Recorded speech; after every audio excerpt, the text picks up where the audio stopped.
Welcome back to the show. You're just in time for Unfiltered Afro Beats edition. Today's guest is a singer, songwriter, and rising Afro beat star. Please welcome to our show the one and only Slizzy E. Yes, sir. Slizzy E, brother.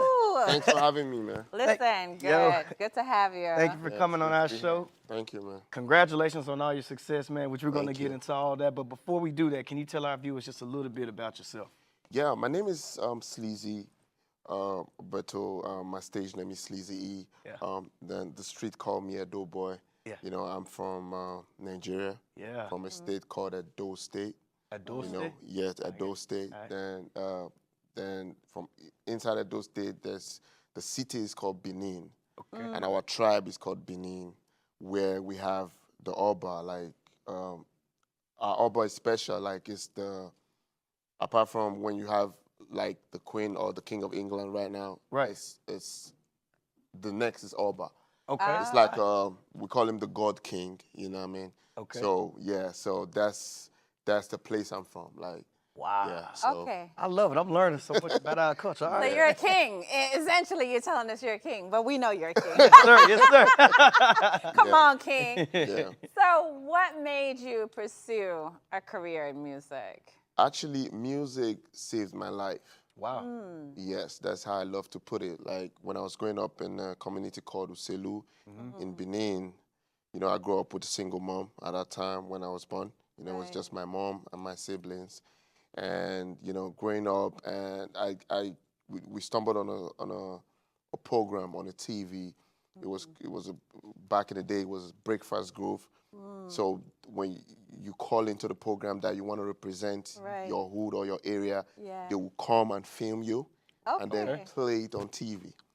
So I watched one of my friends, Cyrus the Virus, at that time. So I told my elder brother, like, I would love to do this. Like, you know, I can rap. So my brother said, okay, let's call them. So we put a call, and they said, okay, they're going to come on Saturday. The program is aired on Sunday. Oh. So my brother went to get a Snoop Dogg instrumental. Yeah. You know, so I was, you know, preparing for it, and on Saturday they came. It was outside of our house, you know, so they set up.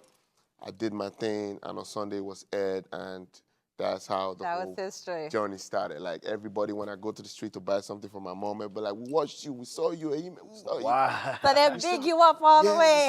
We saw you. So it was just from there, I wanted to, you know, do music, and, you know, sessions back in the day was it was a lot of money, you know, at that time. So there was a studio in my area. It was called Soundtracks. They had a studio, recording studio. They had a DJ.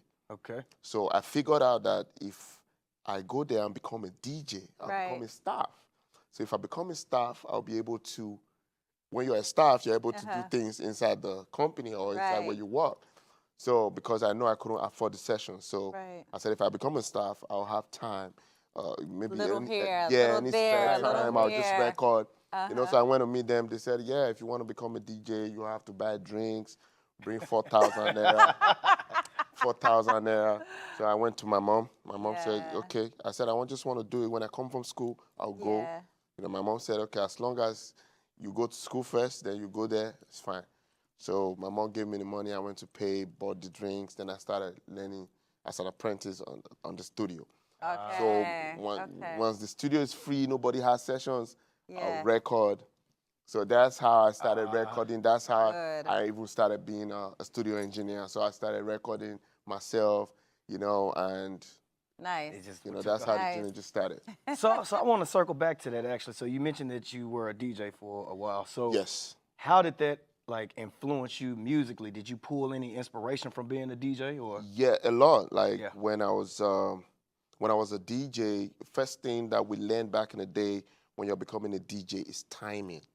Timing. Yeah, so timing on the beats. That's why I have good ears for beats. I know how beat comes, and you know. So those are the first thing they taught me when I was becoming a DJ. Right. And between 6 months, I won the best DJ in Okada. Like, I was. Wow.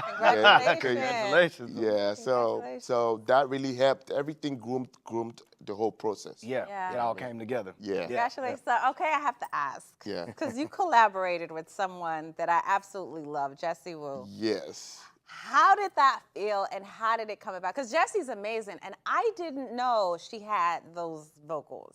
She's a powerhouse. so much amazing. Like, Yeah. I stumbled on her page, you know, I saw her vocals. So when I Right. started preparing the album, I reached out. Okay. So I didn't even know she was going to respond. Like I just said, let me just try. You know, I reached Yeah. out and she just responded. I was like, hey, please, I would love to have your amazing voice on my record. I would love to have you bless my record, please. She just responded. She just replied, hey, what's up? Okay, can you send it over? I was like, what? Yeah. You know, she sent her email, so I sent her 2 songs. So she picked Jetty Jetty. She said she loves it. I Wow. was like, oh man, I can't wait for you to record. She's like, she's going for vacation in Canada. When she's back, she's going to jump into it. That's You know, that was last awesome. year, December. So when she came back after the whole holiday, she told me, oh, Slizzy, what's up? What are you doing? I'm going to the studio this week. I was like, okay, I can't wait. You know, so when she was in the studio, she called me, you know, to play. And I was blown away, like, whoa. Wow. I was blown away when I heard it. Yeah. Yeah, she killed the song. That's awesome. I'm very glad she was able to do it. And Yeah. big thanks to Jessie Wu. She's an amazing person, you know, so. That's awesome. so it's like getting magic. Sorry. So I know we got to close somewhere. Real quick, I want to ask. We listened to your music and we were just blown away by your sound. Thank you. How would you describe your sound, real quick? How would you describe it? I would say it's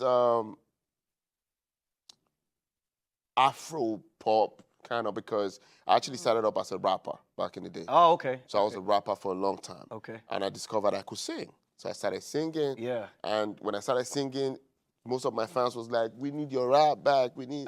So I started doing both. Yeah. You know what I mean? So I do some songs, singing, I do some R&B, I do some pop, I do some raps, hip hop. So it's just the blend of everything. Man, you have an amazing sound. And speaking of your sound, you guys, we're going to get to hear Slizzy E when we come back. Don't go anywhere. We'll be right back.